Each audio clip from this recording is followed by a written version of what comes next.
Tugas 1 Pancasila. Halo semuanya, dalam video kali ini saya akan membahas secara singkat proses lahirnya Pancasila, mulai dari pembentukan BPUPKI, lahirnya Piagam Jakarta, hingga peran PPKI, pelajaran dari sejarah Pancasila bagi generasi muda.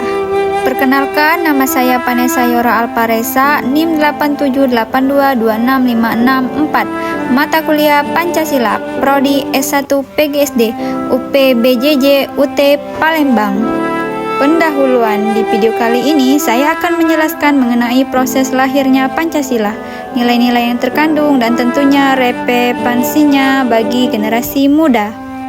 Proses lahirnya Pancasila, proses perumusan dan penetapan Pancasila sebagai dasar Pancasila sebagai dasar negara melibatkan 3 badan penting dan melalui beberapa tahapan krusial, yaitu BPUPKI, Piagam Jakarta, dan PPKI.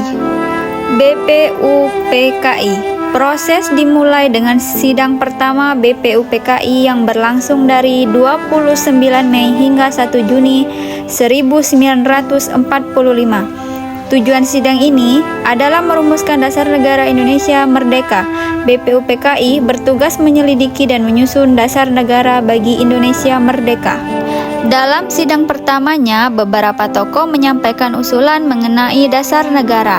Yang pertama, Muhammad Yamin, 29 Mei 1945, mengusulkan 5 asas, yaitu perikebangsaan, perikemanusiaan, periketuhanan, perikerakyatan, dan kesejahteraan rakyat. Yang kedua, ada Suepomo, 31 Mei 1945, mengusulkan 5 dasar, yaitu persatuan, kekeluargaan, keseimbangan lahir batin, musyawarah, dan keadilan rakyat.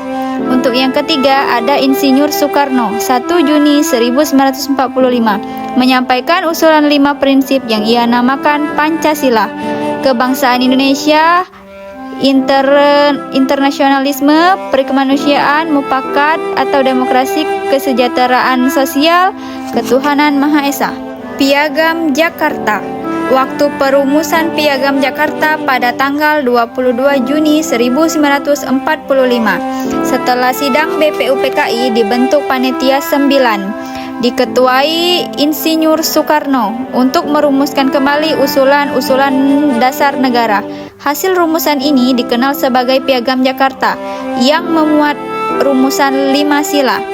Yang pertama, ketuhanan dan kewajiban menjalankan syariat Islam bagi pemeluknya. Yang kedua, kemanusiaan yang adil dan beradab. Yang ketiga, persatuan Indonesia. Yang keempat, kerakyatan yang dipimpin oleh hikmat kebijaksanaan dalam permusyawaratan dan perwakilan. Yang kelima, keadilan sosial bagi seluruh rakyat Indonesia.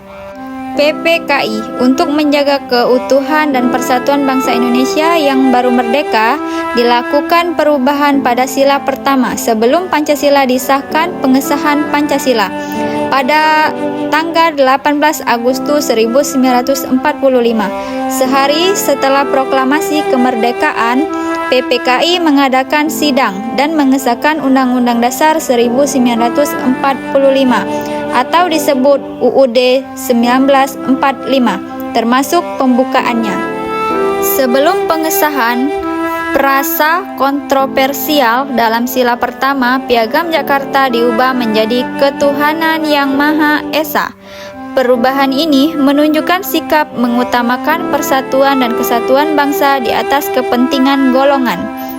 Rumusan final atau sah sebagai dasar negara. Yang pertama, ketuhanan yang Maha Esa. 2. Kemanusiaan yang adil dan beradab. 3. Persatuan Indonesia. 4. Kerakyatan yang dipimpin oleh hikmat kebijaksanaan dalam permusyawaratan perwakilan. 5. Keadilan sosial bagi seluruh rakyat Indonesia.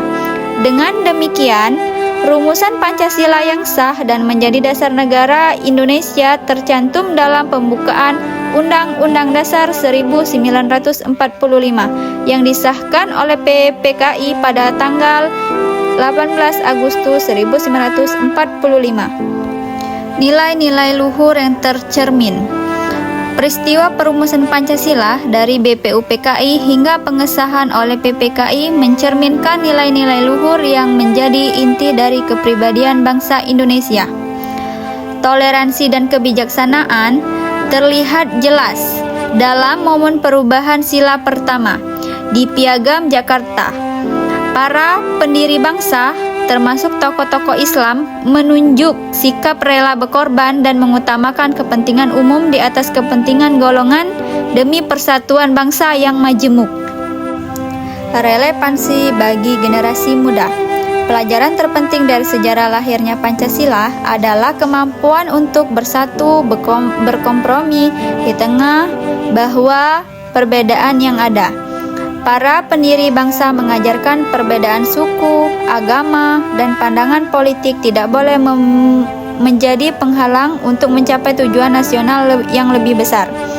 Setiap masalah harus diselesaikan melalui diskusi jujur dan terbuka, dengan mengedepankan akal sehat dan kepentingan bersama, bukan dengan paksaan atau kekerasan.